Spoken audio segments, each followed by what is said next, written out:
The live TV, सच सबसे आगे।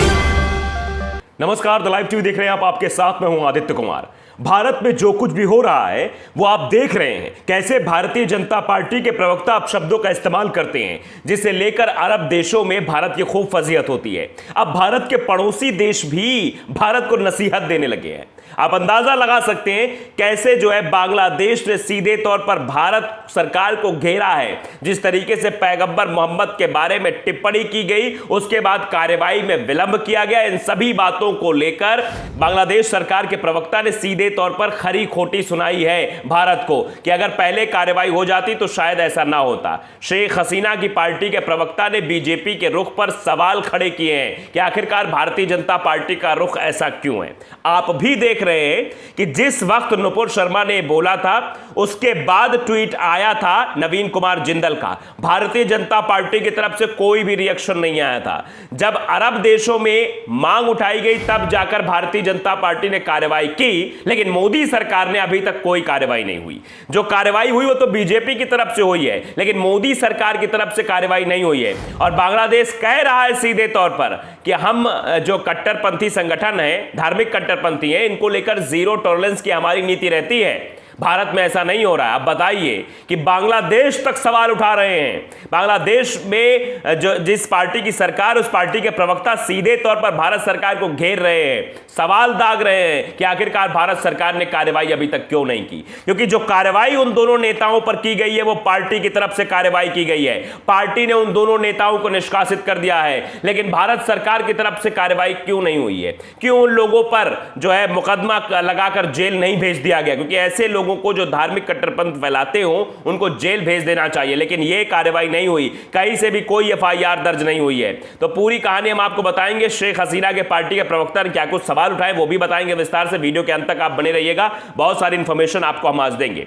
तो शेख हसीना के पार्टी के प्रवक्ता ने बीजेपी के रुख पर सवाल उठाए हैं। दरअसल भारत में जिस तरह से पैगंबर मोहम्मद को लेकर टिप्पणी की गई थी, इसके बाद बांग्लादेश की सत्ताधारी पार्टी आवामी लीग के एक शीर्ष नेता ने कहा है कि बीजेपी ने खाड़ी देशों की ओर से बढ़े दबाव की वजह से नुपुर शर्मा पर कार्रवाई की है। सिर्फ बांग्लादेश ही नहीं, पूरा विश्व कह रहा है कि यह कार्रवाई जो हुई है भारतीय जनता पार्टी ने दबाव में की है। लेकिन अभी भी सरकार की कार्रवाई का सब लोग इंतजार कर रहे हैं कि सरकारी कार्रवाई कैसे होगी, क्या होगी। ढाका में पत्रकारों के एक प्रतिनिधिमंडल से बातचीत के दौरान बांग्लादेश आवामी लीग के खंडाकर गुलाम मौला नक्शबंदी ने कहा कि प्रधानमंत्री शेख हसीना ने धार्मिक आतिवादियों के लिए जीरो टॉलरेंस की नीति अपनाई हुई है। यह सीधे तौर पर भारत पर एक प्रहार किया है, क्योंकि यहां पर धार्मिक आतिवादियों के खिलाफ कोई कार्रवाई नहीं की जाती है। भगवा आतंकवादी लगातार अपने नापाक मंसूबों को अंजाम देते रहते हैं। तो सीधे तौर पर एक बड़ी चोट की है कि हम तो जीरो टॉलरेंस की नीति अपनाते हैं। और उन्होंने सांप्रदायिक सद्भाव सुनिश्चित करने के लिए हाल ही के समय में त्वरित कार्रवाई की है। और फिर त्वरित कार्रवाई की बात कर रही है कि शेख हसीना की जो सरकार बांग्लादेश में है वो जीरो टॉलरेंस अपनाती है ऐसी घटनाओं पर और त्वरित कार्रवाई भी करती है। बांग्लादेश आवामी लीग के सलाहकार समूह के सदस्य नक्शबंदी ने कहा कि भारत सरकार ने कई दिनों तक इंतजार किया। यह सवाल खड़ा किया जा रहा है कि भारत सरकार यानी बीजेपी की तरफ से, भारत सरकार की तरफ से तो कार्रवाई ही नहीं हुई है, ये तो बीजेपी की तरफ से कार्रवाई हुई है। तो भारत सरकार ने कई दिनों तक इंतजार किया और पैगंबर मोहम्मद के खिलाफ अपमानजनक टिप्पणी करने वालों के खिलाफ कोई कार्रवाई नहीं की। और अभी तक कोई कार्रवाई शायद नहीं हुई है सरकार की तरफ से। हाँ, कार्रवाई पार्टी की तरफ से जरूर हुई है, लेकिन सरकार की तरफ से कार्रवाई नहीं हुई है। जब खाड़ी देशों ने इन बयानों का विरोध शुरू किया तब जाकर एक्शन लिया गया और इन बयानों के लिए जिम्मेदार अपने प्रवक्ताओं को हटा दिया गया। तो जिम्मेदार प्रवक्ताओं को तो पार्टी ने हटा दिया। कब हटाया यह भी सही साफ तौर पर कहा जा रहा है कि अरब देशों का जब दबाव आया था, जब सोशल मीडिया पर ट्रेंड चलने लगा था, जब यह कहा जाने लगा था कि भारत में कैसे जो है पहले मुसलमानों को प्रताड़ित किया गया, उनके धार्मिक स्थलों को प्रताड़ित किया गया, उसके बाद पैगंबर साहब के बारे में गुस्ताखी की गई, उनके बारे में अपशब्दों का इस्तेमाल एक टीवी चैनल पर किया गया, उसके बाद सोशल मीडिया प्लेटफॉर्म यानी ट्विटर पर किया गया, तब जाकर यह कार्रवाई की गई है। शेख हसीना सरकार के मुख्य प्रवक्ताओं में से एक है नक्शबंदी, जिन्होंने दावा किया कि धार्मिक संवेदनशीलता से जुड़े मामलों में बांग्लादेश तत्काल कार्रवाई करता है।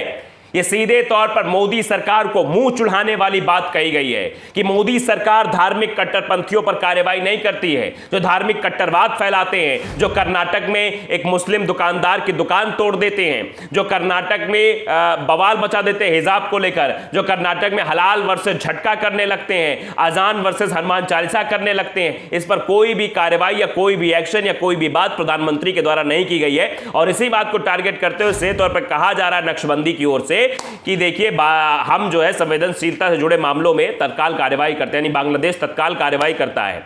बीते साल जब कुमिल्ला में हिंसा छिड़ी थी, एक घटना का जिक्र भी किया, कुमिल्ला में जब हिंसा छिड़ी थी तो हमारी सरकार तुरंत हरकत में आई और अभियुक्तों को गिरफ्तार किया गया, हिंसा से हुई क्षति को नियंत्रित किया गया। सीधे तौर पे कहा जा रहा है कि जब भी हमारे यहाँ कोई भी धार्मिक कट्टरवाद के खिलाफ जो कुछ हिंसा फैलती है उस पर तुरंत हम एक्शन लेते हैं। नक्शबंदी ने इस दौरान ये संकेत भी दिया कि भारत और बांग्लादेश में सांप्रदायिक स्थितियां एक दूसरे से जुड़ी हैं और अगर जरूरी मामलों को तत्काल सुलझाया नहीं गया तो बांग्लादेश के हिंसक तत्व इसका फायदा उठाने की कोशिश कर सकते हैं। सीधे तौर पर एक चेतावनी के लहजे में भी कहा है कि इन मुद्दों पर आपको कठोर कार्रवाई करनी चाहिए, एक्शन लेना चाहिए। अगर आप इन मुद्दों पर एक्शन नहीं लेंगे तो इसका फायदा कोई और उठा सकता है, उसके बाद ऐसी स्थितियां उत्पन्न हो जाएंगी। सीधे तौर पर कहा है। एक टीवी डिबेट के दौरान पैगंबर मोहम्मद को लेकर टिप्पणी और उसके बाद सोशल मीडिया पर आई प्रतिक्रिया को देखते हुए जो बयानों की बाढ़ आई है उस पर बांग्लादेश सरकार गौर कर रही है। बांग्लादेश सरकार भी इस पर निगरानी बनाए हुए है कि हम भी देख रहे हैं आखिरकार क्या कुछ हो रहा है। नक्शबंदी ने कहा कि हमने आपस में इसमें चर्चा की है और धार्मिक मंत्री इस मामले पर कोई भी आधिकारिक बयान जारी करने से पहले हमारे साथ वार्ता करेंगे। तो आप समझिए कि बांग्लादेश भी इस बात पर विचार कर रहा है कि इस तरह की चीजें जो पैगंबर के बारे में बोली गई है गलत हैं और भारत सरकार को इस पर त्वरित कार्रवाई करनी चाहिए थी, लेकिन अभी तक भारत सरकार की तरफ से कोई भी कार्रवाई दिखाई नहीं देती है। दबाव बना तो दबाव बनने के बाद पार्टी ने जरूर कार्रवाई की है। भारतीय जनता पार्टी ने दबाव के बाद कार्रवाई करते हुए दोनों नेताओं को पार्टी से बाहर का रास्ता दिखा दिया है, निष्कासित कर दिया है। एक को 6 साल के लिए निष्कासित किया, एक को हमेशा के लिए निष्कासित कर दिया है, ऐसा बताया जा रहा है। तो आप अंदाजा लगा सकते हैं अब बांग्लादेश भी ये कह रहा है कि हम तो जीरो टॉलरेंस की नीति अपनाते हैं। सीधे तौर पर बांग्लादेश की आवामी लीग ने भारत सरकार को घेरा है। भारत सरकार नहीं बल्कि प्रधानमंत्री मोदी को घेर लिया है और प्रधानमंत्री मोदी से कहा है कि आप तो कार्रवाई नहीं कर पाते हैं। हम तो ऐसे मुद्दों पर जहां भी बांग्लादेश में धार्मिक कट्टरपंथी वाली बात होती है, धार्मिक कट्टरपंथ फैलता है, ऐसी हिंसात्मक चीजें होती हैं या फिर ऐसे शब्दों का इस्तेमाल किया जाता है तो उसको लेकर हम जीरो टॉलरेंस की नीति अपनाते हैं। हम त्वरित कार्रवाई करते हैं, त्वरित एक्शन लेते हैं। लेकिन बांग्लादेश के जो नेता हैं, आवामी लीग के जो नेता हैं, जिन्होंने सीधे तौर पर यह कहा कि भारत सरकार ने कोई भी एक्शन नहीं लिया है, भारत सरकार ने एक्शन नहीं लिया, बीजेपी ने तब यह एक्शन लिया जब अरब देशों में इस बात का विरोध होने लगा, जब काजी निकलकर सामने आने लगे, जब प्रधानमंत्री नरेंद्र मोदी के तस्वीरें अरबी देशों में जो खाड़ी देश है वहां पर जो है चिपकाई जाने लगी, शौचालय में, कूड़ेदान के पास, तब ये एक्शन लिया गया है। पहले एक्शन ले लिया गया होता तो शायद इस बात की नौबत ही ना आती।